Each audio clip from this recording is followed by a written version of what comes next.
সময়ের দুই জনপ্রিয় সঙ্গীত শিল্পী তাশরিফ খান এবং পারসা ইতোমধ্যেই প্রতিভা গুণে দুজনই গড়ে তুলেছেন নিজ নিজ ফ্যান বেস। সম্প্রতি এক অনুষ্ঠানে স্টার এন্টারটেইনমেন্টের মুখোমুখি হন এই দুই সঙ্গীত শিল্পী, জানান নিজেদের ভাবনা।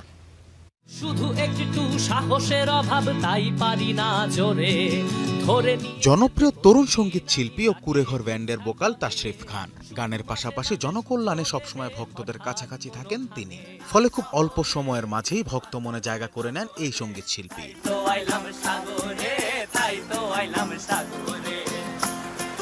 রাজনীতি নিয়ে তার কোনো উচ্চাকাঙ্ক্ষা না থাকলেও অনিয়ম ও অত্যাচারের বিরুদ্ধে সবসময় সরব থাকে তার প্রতিবাদী কণ্ঠস্বর। কনসার্ট কিংবা চলার পথে আওয়াজ উঠান ন্যায়ের পক্ষে।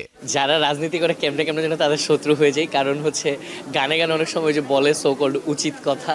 সো আমার যেটা হয় কি, ওই উচিত কথা বলতে গিয়ে আমি আসলে সবার শত্রু হয়ে যাই। মূলত আমার কোনো রাজনৈতিক আদর্শ নাই, আমি ধর্ষক। প্রতিবাদের পাশাপাশি নিজের কাজ নিয়ে ব্যস্ত আছেন তাশরিফ খান।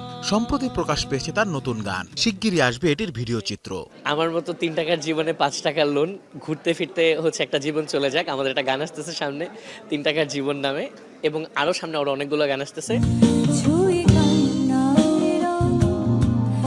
অন্যদিকে ছোটবেলা থেকে সঙ্গীতের মাঝেই বেড়ে উঠেছেন সময়ের জনপ্রিয় সঙ্গীত শিল্পী পারসা মাহাজাবিন পূর্ণি। সঙ্গীতের পাশাপাশি অভিনয়ের জগতেও রয়েছে তার সরব উপস্থিতি। তবে সঙ্গীতেই খুঁজে পেতে চান নিজেকে।